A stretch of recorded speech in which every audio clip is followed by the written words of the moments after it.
Welcome to Daybreak Plus on WGRZ Plus. Well, get this, 25 days. Plus, yes. 25 days. You know what that marks? I do not. It's the last time the Sabres won a game. Come on. 25 days.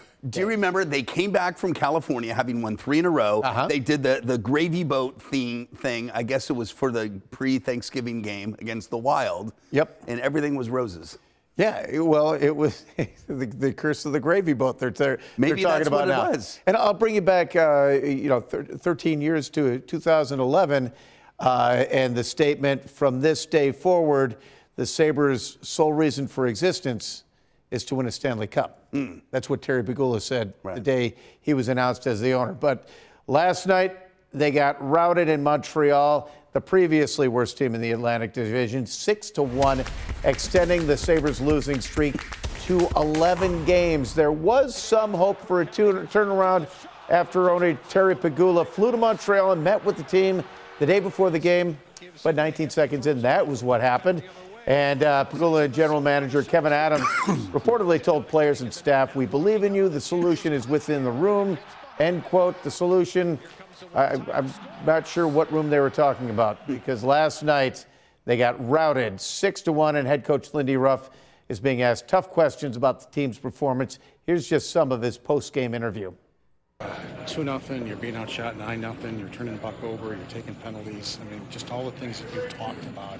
How did you start that? Yeah, it started with a poor puck play, inside the offensive zone, where we didn't get it deep, and then, it goes off a referee's skate, and I think when you don't execute up ice, bad stuff can happen, and it happened on the first goal. Our puck play, again, early in the game, it really hurt us. They pressed hard, but we could have made better plays. You were running around so much in that first 10 minutes, it just seemed like the panic set in again. I mean, how surprised were you that you just couldn't get it back? I just thought, it was that first goal just bothered us too much. Then it was we're going to race here, race there. I thought we settled down at about the 10-minute mark finally. We got organized. We started to look like a team. I thought that last 10 minutes, the start of the second, I really think the turning point, we made it 2-1. The turning point was the non-call when Bo goes to the net. What do you think? I mean, he's looking a little tired there, right? Yeah, and I got to believe, he's got to do these, post-game press conferences, and it's like you said the other day, I have no more words for this. Yeah, how do I put lipstick on this, right? Right. Now, this, of course, is his second tenure with the team. He coached them 97 to 2013 before he got fired. But during his first stint, he did lead them to the Cup Finals in Dallas. He was brought back to the Sabres in April during a much more hopeful time for the franchise. This is at least some of what he had to say during his introductory press conference on his return. I'll say this again, I'm humbled by the opportunity I'm getting, because I get a chance to do something that I wasn't able to do as a player. Then I became the coach of the team and didn't succeed what I was set out to do, and now I'm getting one more opportunity, which I really feel I'm blessed to have that opportunity. The team is about now. It'll be my opportunity to put these guys in the right position, use their strengths to get them to that next level. Now, the season's not over, but it's not looking good. I mean, they are 7 games away from tying, or actually 6 games away from tying their league record losing streak of 18 games. I am fully understanding of this scenario. However, wasn't it the St. Louis Blues 2 years ago that went from worst to winning the Stanley Cup the next year, right? Yeah. With Ryan O'Reilly, right? Oh, yeah. So my point is that you look at this coach who's got such a great record, who, I don't know, is this just a slump? And slumps can be turned around. I know I sound like Mr. Positive, Mr. Fanboy here, but I don't know. So you're really saying there's a chance? Is it that dire? I mean, yes, I heard the game last night was terrible on all levels. Yeah, I mean, it was not great timing to pull that 6-1 loss, but I mean, there's always a chance. It's professional sports. Right. They get their confidence. You got a lot of young players who have never been in this position in their career, Right. and snapping it out of the streak. I think they need some leadership in the players' room. I mean, I think someone's either got to step out or they got to bring in someone who's a proven leader in the locker room, because obviously what the coach and the owner and the general manager are saying isn't really working. Now they got to hold each other accountable, I think. But we'll see. Hopefully, I mean, I'm a lifelong Sabres fan. I would love to see them snap out of it. Right. But, Lindy's got to get sick of having to say the same thing over and over again. Kind of like when you have to deliver bad weather forecasts. Or explain where things went wrong. Exactly right. And there's like, okay, I got to do this again, Yeah. But I think it's now in the heads. I think maybe the players are playing in fear instead of playing aggressively and confident. Yeah, Like, without a doubt. am I going to have a job tomorrow? Yeah, someone scores and it's like, oh, here we go again. Right. All right. Well, let's talk a little weather, why don't we? Let's do that. Things looking not as pessimistic as the situation with the Sabres, but it's going to be kind of a gloomy day today. Let's take a look and show you what's going on. We're going to be on Max 1 here, and we've got afternoon rain and snow showers on the way. Light snow on Friday, okay? So kind of sloppy this afternoon, colder with light snow on Friday, and then it looks like we'll see a brief Arctic attack of chill for the weekend, especially on Sunday, as high temperatures will only be in the teens, okay? Here's a look at today. Rain and snow showers this afternoon. Tonight, some lingering snow showers are possible. Tomorrow, mainly dry, cooler under partly sunny to mostly cloudy skies. Here comes the mixed bag of rain and snow. Notice how over land, it's mainly snow showers, but over the lake, where it's warmer, the lake temperatures right now are in the low 40s, so that warms the air up.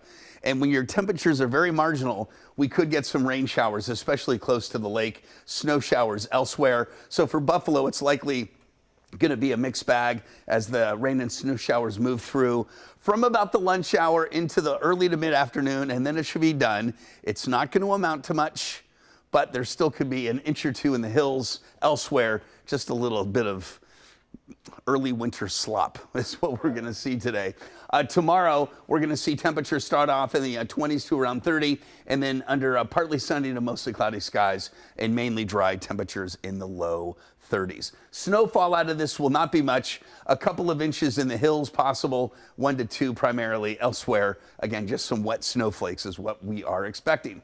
And then a push of very cold air coming at us for the weekend. However, with this push of cold air, like the last two where we had lake effect snow as a result, that's not going to be the case with this. The wind direction isn't right, the moisture levels aren't right, so we will have some light snow on Friday, a push of cold air to follow, maybe some limited lake effect snows in spots, but nothing big whatsoever into the weekend in terms of lake effect snow.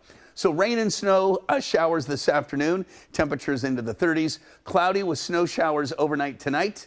And the long-range forecast, light snow for everyone on Friday, maybe a few snow showers on Saturday, cold on Sunday, then warming up next week for New Year's Eve. Rain and snow showers. It probably starts off as snow and then goes to rain on Tuesday, leading to what should be a mild Christmas with temperatures, I think, in the 40s. Rain and snow showers for the south towns in the southern tier. There's the light snow for Friday into Saturday. And look at that, it's going to be cold on Sunday. High temperatures for the Bills game. I think kickoff is going to be right around 16, 17 degrees, Pete. So a cold game against New England, which I think the Bills are favored by 14, I think the line is. Yeah, something like that. Something like that. But yeah, early winter slop. That meteorological term, I love it. In Weather School 101, that was one of the, you learned clouds, rain, early winter slop. All right, very good. All right, now back to some news for you this morning. News since Daybreak. In just about 2 hours, law enforcement leaders will gather at the Buffalo Police Department headquarters. They're going to be calling on Governor Hochul to sign the child-sensitive arrest bill. This legislation requires all police departments in New York to come up with policies to minimize the trauma a child could suffer if their parent or caregiver is being arrested.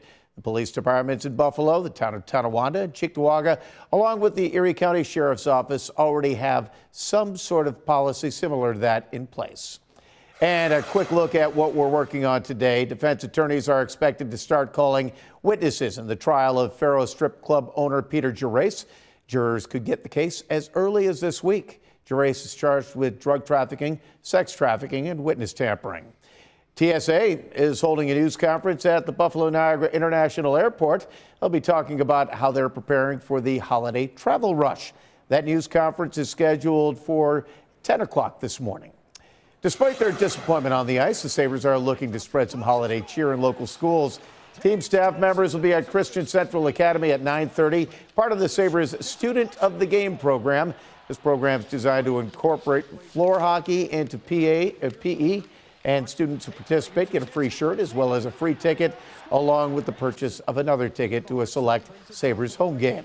And you may want to try your luck this week. The Mega Millions jackpot has jumped to $825 million. The cash option, $382 million.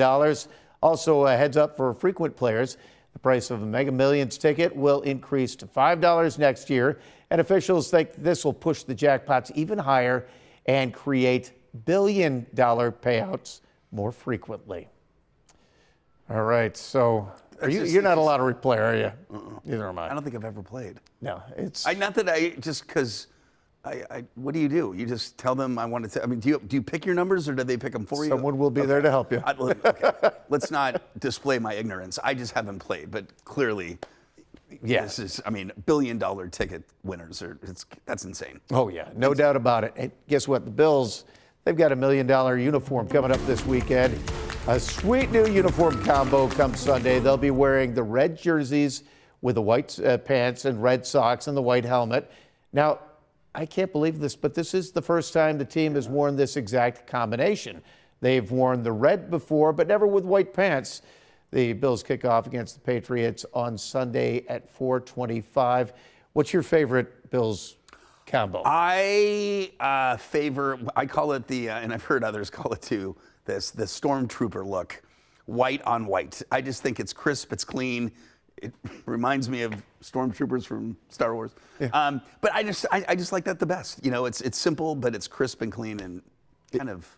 It reminds classic. me of those old pictures of my dad in his naval uniform, his dress uniform, the white one. Yeah. Yeah, my father and grandfather were both in the Navy too, and they've got that classic naval outfit, which is white on white, and it just looks perfect. I'm with the blue jersey, the white pants, the white helmet. Okay, That's you like where that I was your go, yeah. favorite? Okay. I do not like the red helmet going back to the Fergie days. Yeah, well, first of all, the red and the white, I feel like I've seen that before, but apparently it has been worn by Josh Allen during the return of the blue and red, the scrimmage game in August. Oh, yeah. Like he's worn that there, but in Right. terms of an official game, this is the first. All right, no matter what they wear, hopefully they can keep that winning going. So, as we saw firsthand on Sunday, the Lions are a feisty, aggressive team, and right now we're showing you their second onside kick of the game in the final minutes, recovered by Taron Johnson. They're coming up with the ball.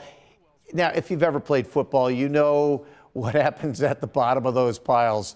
It's not pleasant. Johnson confirmed this during a post-game interview. He described the scrum saying, quote, whole lot of pulling, a whole lot of pinching, putting fingers where they're not supposed to be and all that stuff. We just did a good job on that play. Yeah. Okay.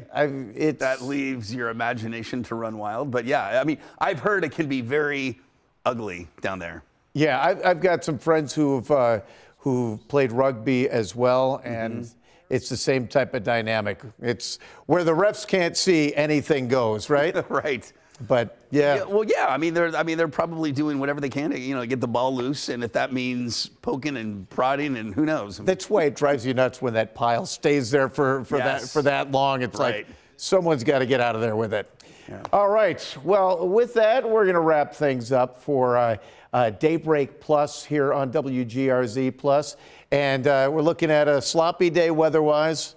And we're not going to have a scrum like we usually do here at Daybreak to end a show. We'll avoid that this time. Sloppy this afternoon for sure. Rain and snow. I call it a team hug. He calls it a scrum. Well, what are you going to do? When Kevin O'Neill enters, then it's madness. All bets are off. Right.